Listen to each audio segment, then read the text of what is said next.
Thank you for tuning in to Grassroots Television. Visit grassrootstv.org for on-demand community archive footage, as well as educational, inspiring, and entertaining local programming. A contribution to Grassroots TV allows us to bring your voice to the Valley and to preserve media that will be enjoyed by future generations. Visit us at grassrootstv.org and follow us on Facebook, YouTube, SoundCloud, and Twitter. We encourage you to support all the local businesses and citizens that generously underwrite grassroots programming and play an integral role in nurturing open communication among the residents of the Roaring Fork Valley since 1972. Thank you for tuning in to Grassroots Community Network. Hello, I'm Bedzow, and this is The Good Life, a show that talks about all aspects of human flourishing, from physical and mental health to social and spiritual well-being. The topic of today's show is the rise of anti-Semitism, and I will be speaking with Rabbi Michael Shudrich, who is the Chief Rabbi of Poland. Rabbi Shudrich, first off, welcome for coming today. Thank you, thank you. Before we begin talking about the Jewish community and anti-Semitism in Poland and in Europe, I must say that your Polish accent is quite Americanized. Would you mind telling us how you became Chief Rabbi of Poland? Well, the first answer I usually give is that funny turn off of the George Washington Bridge. I thought I was going to Fort Lee and I ended up in Warsaw. But I first visited Poland and Eastern Europe in 1973. You were very young then. I actually wasn't alive then, but that's fine. I figured that. And I was 18 years old. I just finished high school. I'd never been to Israel. I was looking for a program that I can go on, a Jewish teenager program. Wait, so you were planning to go to Israel and you ended up in Poland. I didn't say I had a good sense of direction. And a friend of mine said, there's this program that goes through Eastern Europe, Soviet Union, and Israel. I said, wow, that sounds interesting. Let me do that. And I became fascinated by each aspect of the program, of the trip. Clearly, being in Israel was very life-changing for me. The Soviet Union in 1973, fascinating, heartbreaking, but also the satellite countries, Hungary, Czechoslovakia, Poland. What was really left behind? And no one was talking about those countries at that time. And while in Poland, I felt that there was something more than maybe anybody was talking about.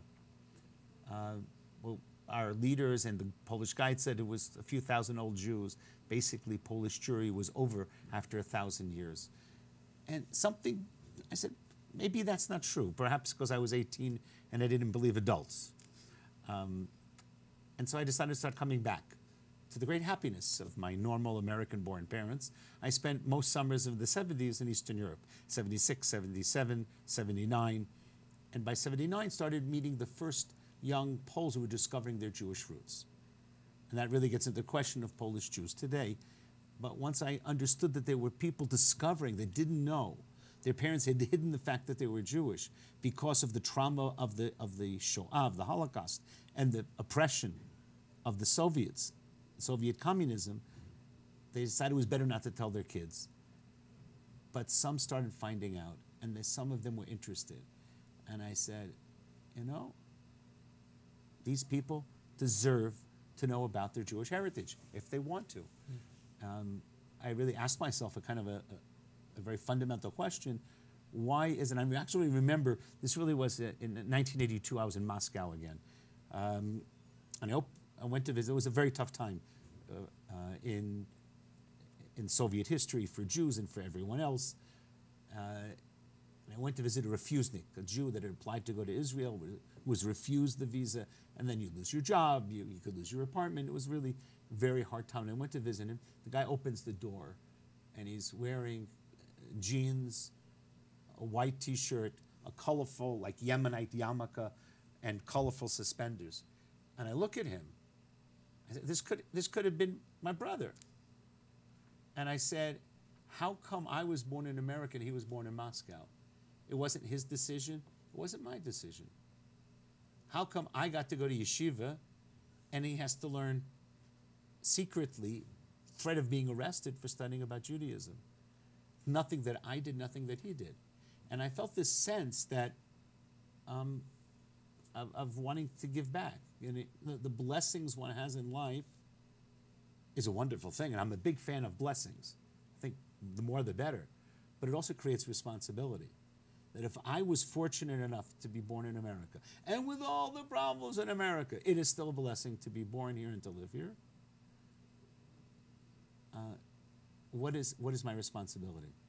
And I thought the most practical response would be is to share with others the knowledge that I benefited from because my parents sent me to Jewish schools. My parents raised me in a Jewish home filled with love for Judaism and Jewish practice, that in a sense my giving back would be shared with others who didn't have that chance.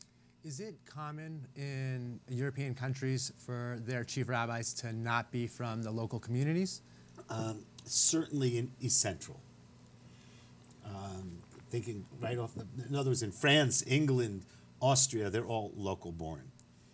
Although Vienna now has a chief rabbi that's not not born in Austria. I forget where he was born. But if you take countries like Poland, Czech, Slovakia, Hungary, the Baltics, Russia, Ukraine, things were destroyed. I've often said the fact that I, as an American, I also now have Polish citizenship, but born in America as the chief rabbi of Poland, is a sign of the destruction that occurred there, that they couldn't even find one Polish rabbi. And I've also said that my greatest success will be when a Polish-born rabbi replaces me. Well, so let me ask you, it seems, I understand that the need for bringing in, because the populations were decimated, but in bringing in chief rabbis from other countries, especially America, even if they're both of Eastern European descent, is there a fear that you'll be importing a Americanized Ashkenazi Judaism as opposed to really developing the local customs and local community strength just by virtue of the fact that you're American and not Polish born? Well, first of all, most of the Jews in Poland are Ashkenazi, if not all the Jews. No, I understand, but American American Ashkenazi yes. may be different than Polish Ashkenazi. Oh, absolutely. And so I went through a process. See, my relationship with the community is, I would say, unique from all the other countries because I was there in the 70s. I was there a half a dozen times in the 70s and early 80s. So I got to know people before I was the rabbi. And then I started working in Poland in 1990 on behalf of the Ronald S. Lauder Foundation in education, not as the rabbi. And I worked there for 8 years till 98.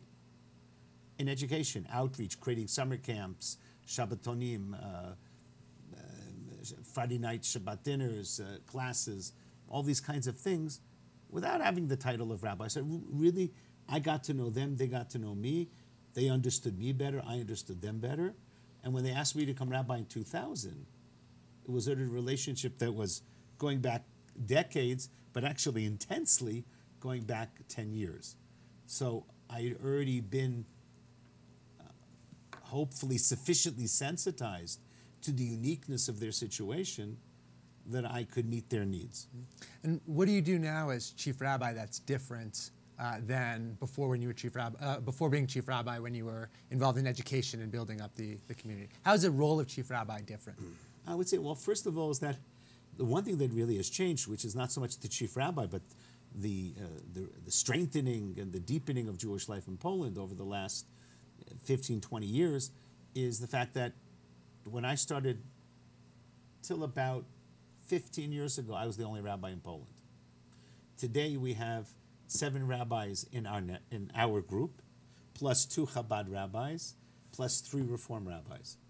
May only have 2 Reform right now, but I mean that's 10 times growth. You could say that Poland is the fastest growing rabbinic community in the world. Went from 1 to 10, so it's not bad, or 11. So now what's very important as chief rabbi is being able to help the younger rabbis that are in Poland. Mm-hmm. I mean, I never thought I would be saying that I'm the oldest guy, but I am the oldest rabbi now. And help them, mentor them, help them deal with problems. That's a significant part of what I do, is help other rabbis, and then also help communities that don't have rabbis. Questions both on straightforward Jewish tradition, legal questions, to how do we best serve our people? Sometimes practical things, how do we find kosher food? So it's really there to meet the needs, whoever needs, both on a communal level and a personal level, for what that person needs. Now, with But regards also, as chief rabbi, then you also have the aspect where I deal with the government, which I didn't before. I deal with the Catholic Church, which is, something about 95% of Poland is considered to be Roman Catholic. And I have a very close relationship with many bishops and cardinals and with the church structure, and then the other churches. And also I have a wonderful relationship with our mufti, with the small Muslim community in Poland, which are Tatars, who have been in Poland for hundreds of years. And how is the Jewish community growing and thriving as part of that multicultural environment with Christians and Muslims and atheists and Polish nationalists? How has the increase in Jewish identity been not only religious but also community oriented, if you will? Well, I think we could see a progression of the awareness, both within the community, the Jewish community, and the general community, and I should actually sit down one time figure this out.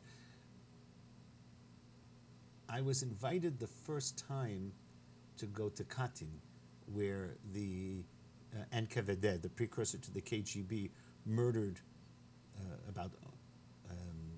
the elite of the Polish military, the officers, in a very horrible, cynical way, basically wiping out potential opposition for after the war. They had been captured in 1939 and then murdered a year or two later, and among them, about 10% were Jews. But in the Polish image was about the Polish officers, and that often meant to them Christian. But by 1997, which is only 8 years after the fall of communism, they started inviting me, it may have been 1996, to go with them whenever they had a ceremony in Katyn, to go with them to also pray for the fallen soldiers, because there were so many Jews. Several years later, maybe a decade later, they started inviting the mufti also, because there were a handful of Polish Tatar Muslims who were murdered in Katyn. So you could see the growing of awareness. Today, it's absolutely, for the last 15 years at least, it's absolutely normal when going to Katyn or on other national commemorative days or different kinds of ceremonies on the national level, that I'll always be invited, along with the other clergy. So there is today a tremendous sense of being accepted. But of course, the question then becomes, but what about this new government? So I'm jumping ahead. I'm asking your question. Sure. So please ask for me, if you will. Or actually, before we get there, I do want to get to one question before then, which will then get to the government. But it seems as if you're mentioning a lot of awareness in an official capacity, but in the realm of civil discourse, or the realm of not necessarily official, but the policies that are coming up in the grassroots type of realm, it seems like the awareness is also somewhat of a rejection as well. I mean, there seems to be a rise in nationalism across Europe that is not as accepting of minorities from wherever they may come. And are you finding that as well, or is that just something that we hear in America for the sake of our own politics? I'll give you a good rabbinic answer. So you're not answering the question. Yes and no. Now, what does that mean? Poland, for hundreds of years, has had two streams. Those Poles who deeply believed in multiculturalism, that Jews and other religious and ethnic minorities enrich Poland. We want you, because of you, we have a richer cultural experience. And then along with that, you had another stream that was xenophobic, the image that we always have of, if you're Polish, you have to be Roman Catholic, you can't be Ukrainian, even Ukrainian Catholic, you can't be Jewish, you can't be this, you can't be that, you have to be this way, or you're not really Polish. And they were two competitive streams. And over the last couple hundred years, one time this one was stronger, and one time that one was stronger, as typically happens with any society where you have two different streams. And if we look at America, and I don't want to look right now in America, because I want to stay in Poland, but I think people can understand that, there's always 2-3 parts of any society. Certainly, Poland has 40 million people. There's not one Poland, just as there's not one America. Our citizenship binds us together, but we all have different opinions. So in Poland, you have these two major streams. After the fall of communism, the multicultural stream, the open stream, was predominant, overwhelmingly so. With the most recent elections 3 years ago, the other side got stronger. Not to say that the new government is xenophobic, but it's certainly more nationalistic. Or as some people like to call it today, we're not for nationalism, we're for patriotism. Which is, if one can actually find the difference, that it's important to see that there can be a difference. I could be very proud of who I am without necessarily having to exclude the other. So there actually is a very big difference between nationalism and patriotism, which I usually don't do this, but for the sake of today, I'll do it. There's a great book by Maurizio Veroli that talks about this distinction, where he looks at nationalism as based in the nation or the people, or in Europe you might say the Volk, that come and have their own identity in and of itself, and while tied to geography, it has a historical root. Where with regards to patriotism, it's not tied to the people itself, and it allows much more of a melting pot, where you can be from somewhere else but become adopted by the country in which you're in, because that civil society of the contemporary relationship is what builds that loyalty. What's very interesting is that from within the elements of the government, there are those people who speak that we and also the church, very interesting, that we're not for nationalism to be a nationalist, but to be a patriot. That they want to, I don't know if they're following this definition or not, right, but that there's an awareness that you can be very proud to be Polish, which a person should be, whatever country you're from should be very proud and want to defend the good name, without necessarily then therefore being exclusive. So what happened was now this other side is getting stronger, and we're going into anti-Semitism. Yeah, so I was actually going to ask you, it seems to me that part of this side that's getting stronger is not only about xenophobia, but also about rewriting its own historical narrative. And you could see that in terms of the new Holocaust law that came out. Okay. Which is what Holocaust law? There is no Holocaust law. Well, so it's my understanding now that's very interesting, because the way it's been defined by the West actually colors the whole way we look at it. There is no Holocaust law. So then how would you describe? It's the new law concerning the Institute of National Memory. It's wonderful how semantics are creating the conversation in and of itself. No, but semantics are important. Without going into a whole, that could be another show. Right. But semantics do create understanding and reality. By calling it the Holocaust law, it sounds like it's all about the Holocaust. It's not all about the Holocaust. It's about defending the good name of Poland in a very poorly written, foolish, bad law. In other words, I'm very much against the law. I'm critical of the law. But the intention is not to limit the Holocaust studies. The intention is not people shouldn't say bad things about Poland. Now the question is, what does that mean? Please, what does that mean? It started off with things like, not to say Polish death camp, because they weren't. Poles understand, or many Poles understand, and when you say Polish death camp, then it means that the Polish people, nation, government had something to do with it. It's German death camps built on occupied Polish soil. Now, of course, no one's going to say that because it's way too long. You can't even make an acronym for that. There's too many letters. So, but it has become a hot button issue for everyone. By the way, also the guys from the pluralistic multicultural are also against the term. That there's unanimity, basically unanimity about that. The problem is the law didn't even talk about that. It's very poorly written. But the law itself is one part, is the smaller part of the new problem, the situation that we had. the law was passed at the very end of January. The much bigger problem, as far as I see it, is that from the fall of communism till the end of January 2018, a few months ago, anti-Semites were reluctant to speak in polite company of their true feelings. Very much reflected in some ways to what's happening in another country, the country that we're sitting in.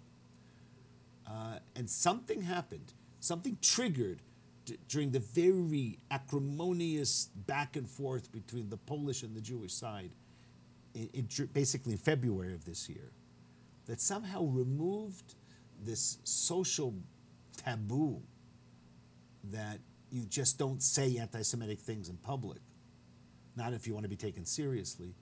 And that somehow was lifted.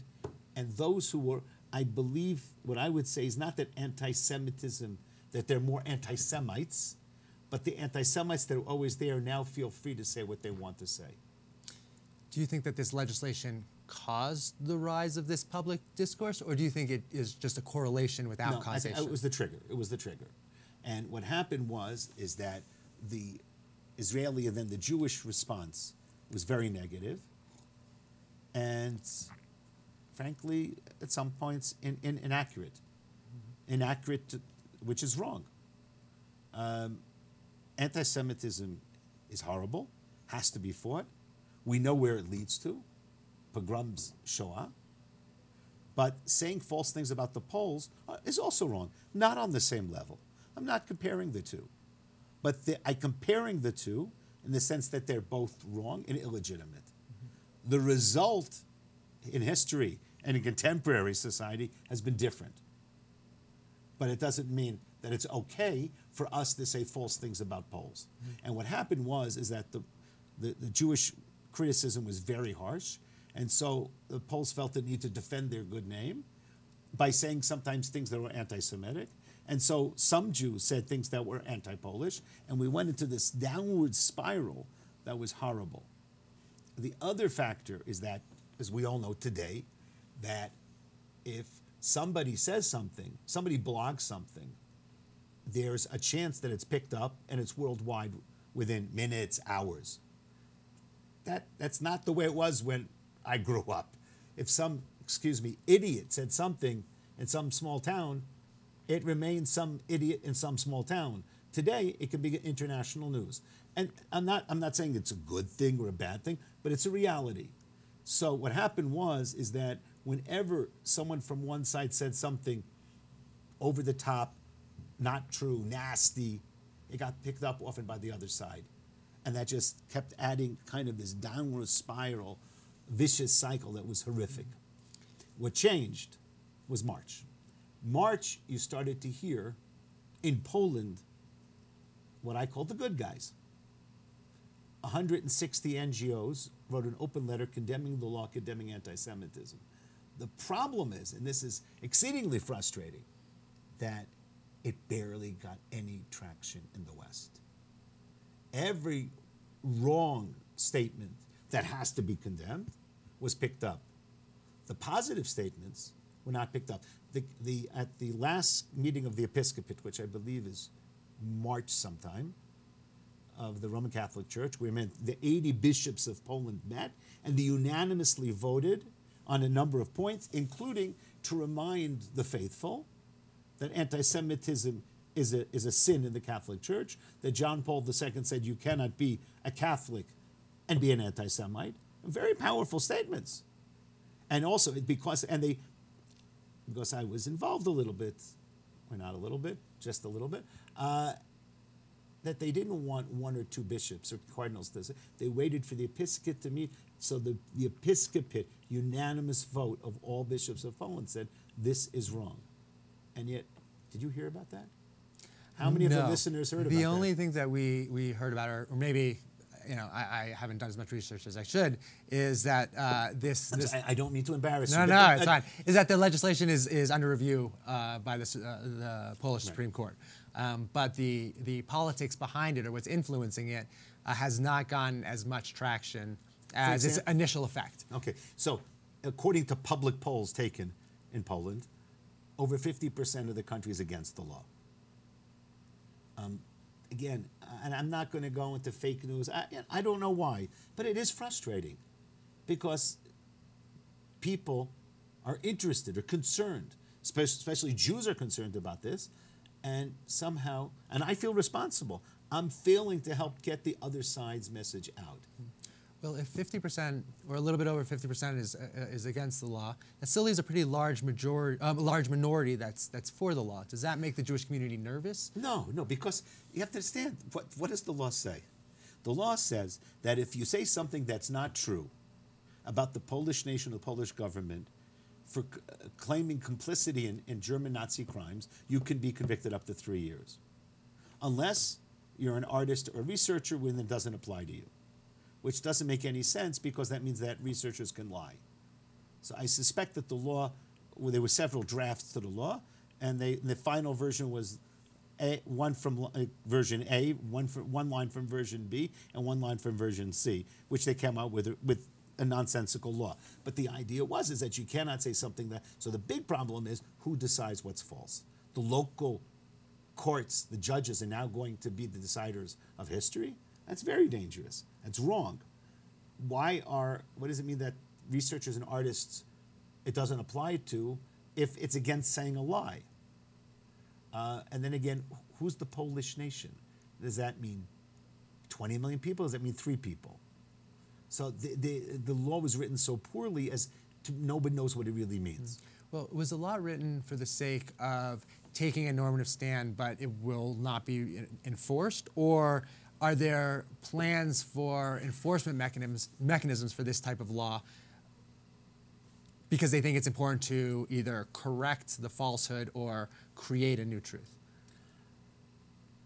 Sorry for that last statement. No, that's fine. I'm not sure I know the answer to that.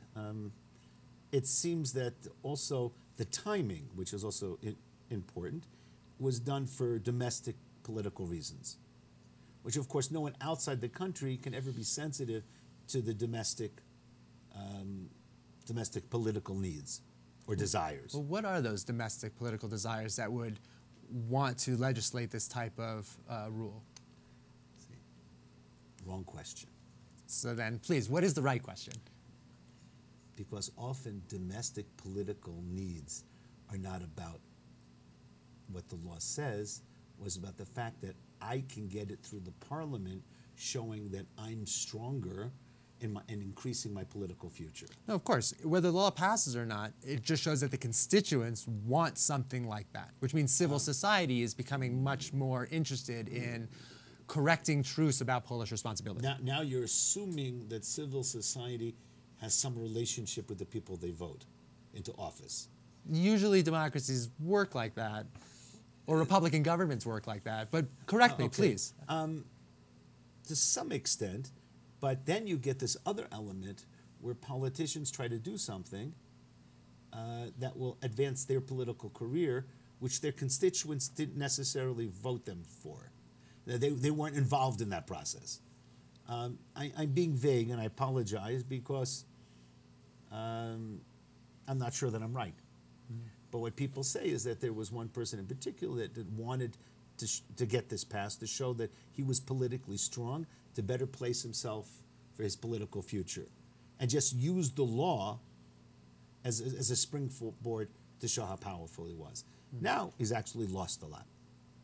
So I want to go back to the semantics issue, even though it's a much broader issue, because semantics are used in 2 ways. One, it's used to reveal intentions, and another way it's used is to persuade people to think something that may not be as what the actual intentions are. Like, for example, not only in Poland, but in Europe in general, there's been this push towards a legislation that, when proposed 70 years ago, were seen in an anti-Semitic light, but today, and even back then, they were also couched in the semantics of liberalism and humanitarianism and so forth. Like, for example, in the Netherlands, there's legislation that's being proposed in order to prohibit kosher slaughter for the sake of animal rights. In Iceland, there's legislation prohibiting circumcision for the sake of harming babies. talking about animal rights or harming children is a very good way of persuading people that your intentions are good. But those were the same types of semantics that were used when kosher slaughter was originally prohibited, circumcision was originally prohibited, when they knew that the amount of effect it would have overall was small, but for a particular population would be very great. So in Europe in general, how are these semantics and how are these actions or steps being taken related to what's being said versus how they could be interpreted or the optics of them? I think you really need to go country by country. Probably the one in the Netherlands was actually not anti-Semitic, but anti-Muslim. Which was going to go to my next question, actually, is how much is anti-Semitism a consequence of anti-Islam, or how much is it independent of itself? Again, it's country by country, situation by situation. We have time. You can tell me each. No, I'm kidding. I would say that, let me go to Poland, so that's the easiest one. By the way, the Iceland effort failed, very much so. Do you know why? Well, tell me. I believe it was the Roman Catholic Church that came out very strongly against prohibiting Brit Milah, circumcision. The rabbis that spoke to our Catholic colleagues, and they said this is outrageous. Also, a very little known fact, because he's not such a positive figure in Jewish perspective, but Pope Pius, before he was Pope Pius, in 1938, I believe, when he was the secretary in the Vatican, wrote a very strong letter to Poland saying that outlawing shechita is an act of anti-Semitism. It cannot be permitted. Of course, he had less problems with killing Jews, but okay. But he did something very positive there. In Poland, I would say generally it's just what we have seen in the last few months is just out-and-out anti-Semitic statements. So they're not couched. We have no problem with circumcision. There is some discussion maybe once again about shechita, limiting, and again, I believe that, because I meet with these members of parliament, I think they really are committed to animal rights. Some of the people pushing them, it's not about animal rights, it's anti-Semitism. But at least in my experience, and the ones that I have met, almost without exception, it really is the commitment to animal rights. Because I've sat with them and I said, but actually, the non-kosher method, pre-stunning, is actually sometimes, it fails. 5% of the time, other method is 30% of the time, and then the animal's having incredible pain. And he looked at me and he was shocked, and I brought him the reports from the European Union. He called in someone else. This is the person who's proposing this new law, which is not gotten anywhere. It's still somewhere in somebody's bottom drawer, fortunately. But he called is a younger member of parliament into his office and he said, "You see this? This method is also bad." So I said, "You know what we should do? We should outlaw pre-stunning and require that all slaughter in Poland be shechita. That will be more humane." That was my proposal. And how did that go? He smiled because he knew I was joking. But he also understands that this is not something to be played with. That your premise is false. That the idea comes out of anti-Semitism. And in my case, it was easier. I've been a vegetarian over 40 years. So I say that if you want to protect animals, be a vegetarian. But if you're going to eat animals, then don't tell me that your method is better than our method, because it's not. And I'm confident that in that one little situation where it's going, God willing, to be solved very soon. Going back to the question about the relationship between anti-Semitism and anti-Islam, seeing the discussions in Poland and Europe on the rise of Islam in Europe, how is the Jewish community, or how either in the leadership or in terms of the lay community who talks to you, how are they seeing what they could do, or the parallels between anti-Semitism in the 30s versus anti-Islam today? Does the Jewish community see a responsibility? Do they see it as, thank God it's them and not me? How is the anti-Islam affecting the Jewish community? In Poland or in Europe? Let's start with Poland. Because there's such a small Muslim community, you do hear anti-Islamic statements, but they're very theoretic. It's not Scandinavia, Germany, France, England. We have significant new immigrants, new Islamic population, where it's a practical situation. So it means very general, philosophic, esoteric, or what's happening in a country next to us. So it's not necessarily with the same kind of intimacy or immediacy that you have in other countries. Most of the people in the Jewish community are coming out from a more liberal approach and are very much, including myself, very much against it. But are you against it because of your liberal approach, or are you against it because you have a history and experience of it happened to your people, you should see what the effects are for another person? Okay, so I mean, there are two versions to that. One is that, when they get done with them, they're coming for us. That I don't believe that we follow. But really, because of our experience, we have to be the first ones to defend the other or the stranger when they're in a difficult situation. I believe that very strongly. And most of the Jewish community agree, and we are very proactive in making sure that when certain anti-Islamic things happen. I get a little story from maybe 6 months ago. There was a woman walking with a head covering, with a hijab in Warsaw, which is unusual, but she started getting hassled by a few guys. One of our young Balei Tshuva, Baal Tshuva, someone who's recently come back to religion, saw it, intervened, chased them away. And so you had a situation where a young religious Jew in Warsaw saved a Muslim woman from getting harassed, which I'm very proud of him. And it was just natural for him to do that. You know, that's not the way you should be. And he said afterwards, I didn't think about it. It was actually funny. He showed up to morning services after services. So I looked at him and I said, no, why are you late? And he said, and then told me this story. I said, go daven, go pray. You did a very big mitzvah.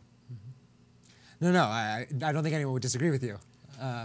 Do you see that what is happening in other countries and not yet happening in Poland, just because Europe is even if there's nations there are consolidated in the Union, do you see it coming to Poland, or do you see Poland being separated? Poland has really closed its borders to immigrants, something that I don't agree with, but I don't see it changing anytime soon. And is that part of the xenophobia trend that's rising, or is it a issue? It's xenophobia, it's anti-terrorist. Why take the chance? You know, 1 in 1,000, 1 in 10,000 are terrorists. But why take the chance? You know, Poland has been very lucky, and I said nothing happened. Nothing, you know, that's happened in other parts of Europe, bombings, this, that. It's horrible. Nothing's happened. And many Poles think, well, on the practical side, that's because we didn't let the immigrants in. Of course, I'm not sure they're right. I'm very happy it hasn't happened in Poland, because there are open borders with Germany. It's like no problem to drive over the border. But many Poles think that, yeah, well, wow, it works, see? And has that created difficulties with regards to when you speak up against Poland's decision, or when you get involved in Polish politics? I understand you see that as a responsibility. You never get involved in politics. I'm a rabbi. Rabbis are never involved in politics. So do you think that, well, actually, let's go there. So do you think that in raising the Jewish community, or in developing the Jewish community, is that strictly an internal goal, an internal mission for the Jews of Poland? Or do you think that you're creating Polish Jews who need to be active both in their Judaism and active as Polish citizens? And that would include a political aspect to it. I believe that we need to take moral stands, not political stands. Can you explain? Harassment of a minority group is immoral, and therefore we have an obligation to take a stand. It often looks like it's politics, but it should. I do my best that it should not become politics. It's about making a moral stand. If I believe something is immoral, I have the responsibility to speak out. Full stop. And if somebody doesn't like that I say that, it's their right to not like what I say. That's also my right to say it. So going back to the theme of the show, is there actually a rise of anti-Semitism, or has what's been going on just been misunderstood or marketed differently in the media? Okay, so I would say 2 points. One, that I'm not sure that there's a rise in anti-Semitism, meaning that there are more anti-Semites. I'm talking about Poland now specifically. But I do see that the anti-Semites that have always been there now feel more at ease speaking publicly about their feelings. But don't ask me which one is worse. I'm not sure. But let's at least define what the situation is in order to have the most efficient and effective response as possible. That was the first. And the other thing is that when people have talked about, we should boycott Poland, I said, well, I think that right now you have to come to Poland more often because we have a reemerging, struggling, strengthening Jewish community, and now is not the time to walk out on us. We need you to come. We need you to be with us. And the second point is that there's at least half of the country that's with us, and I think it's more than half of the country. They also need to know that they're not forgotten. And they really are the silent minority. They really, nobody in the West wants to talk about them. And we have to fix that. There's some wonderful people. I had a former vice minister call me up soon, 2 weeks after it got passed, and he says, and this guy was not from a left-wing party. He's from the Peasant Party. He says, I can't believe what's going on in my country. My wife says I've actually lost weight. I'm sick. And I've heard this again and again. I had people stop me on the street saying, don't listen to these idiots, we're with you. And that message doesn't get out to the West, and that's very frustrating. What could be done to get that message out to the West, or even get that message out, or find a way for that silent minority to be able to have a voice? We're working on it. One thing is to be on shows like this. Well, let's hope that our Polish audience is watching, as well as our Western audience, in order to raise that voice. Well, in Poland, they know about it. It's really outside of Poland. Mm-hmm. And isn't President Duda, the president of Poland, especially came to our JCC, Jewish Community Center in Krakow, with the express purposes of saying that no place for anti-Semitism in Poland, and that Polish Jews should feel comfortable living in Poland. There was recently, and this got a little bit of play, but I'm working on getting it more play, 2 young university students, like 20, 21-year-old kids, young people, from the School of Economics in Warsaw, came to me and said, we're sick by what's happening in our country. We want to do something. We want to make a video with our Polish Jewish colleagues who are also students in university. And they came out with this wonderful video, which talks about we don't want to live in a country which is xenophobic. We want to live in a country where everyone feels safe and welcome.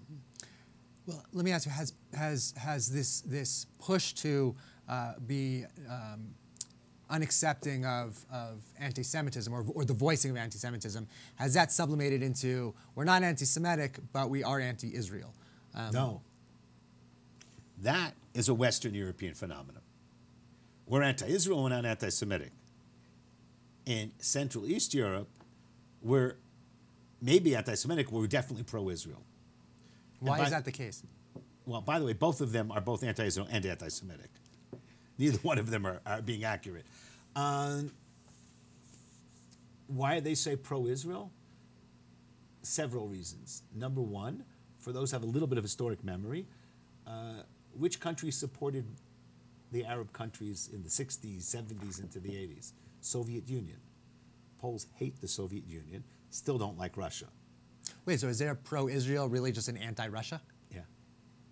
Some of it is, yeah. Well, are they just afraid to say we're anti-Russia? So they just... No, they said that also, but it created a sympathy for Israel because these guys were beating Russian airplanes. It's like the enemies of my enemies are my friends. That's one, but then there's something even deeper. That is that a lot of Polish Jews helped create Israel. They feel a connection there. Very few countries have Poles had such an impact, Polish citizens have such an impact as what Polish Jews had in the creation of the State of Israel till today. The third reason is the most interesting. Poles are surrounded historically by enemies. Germany to the west, Russia to the east, big countries, and they're still worried. I mean, Germany now has very good relations, but Russia, still not very good.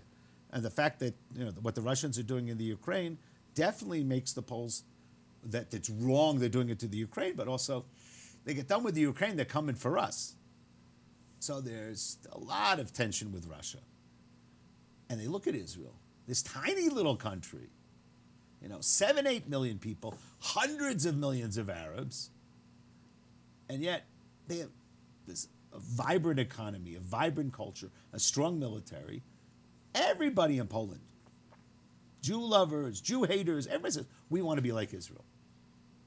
We have to learn from Israel how to be strong. Strong culturally, economically, militarily. And so Israel becomes this paradigm, this example of what we want to be like. We want to be able to stand up to our neighbors and be strong. So I know you didn't want to come back to America. You wanted to stay in Poland. But I do want to ask you this one final question. Being the American chief rabbi of Poland, what similarities do you see in the Jewish community in Poland and the Jewish communities in America, both in terms of how they're growing and in terms of how they interact with the greater populace? Okay. Then I have to go is, where are the Jews from Poland from? Why are there any Jews left in Poland? September 1st, 1939, World War II begins. At that point, there are 3.5 million Jews in Poland, the heart, the soul of the Ashkenazi world. 5 years later, 90% dead, murdered by Germans and accomplices. Statement is so horrific, most people don't think how many Polish Jews survived. 10% survived. 350,000 Jews in Poland after World War II. More Jews in Poland in 1946 than in the UK today. Where are they? The vast majority of Polish Jewish survivors leave Poland in the 25 years after World War II. If you want to feel safe saying the statement, I am a Jew, it makes good sense to leave post-Holocaust, Soviet-occupied, communist Poland. And so most of the Polish Jews leave. And here we stop with numbers and we don't know how many really left. But some stayed.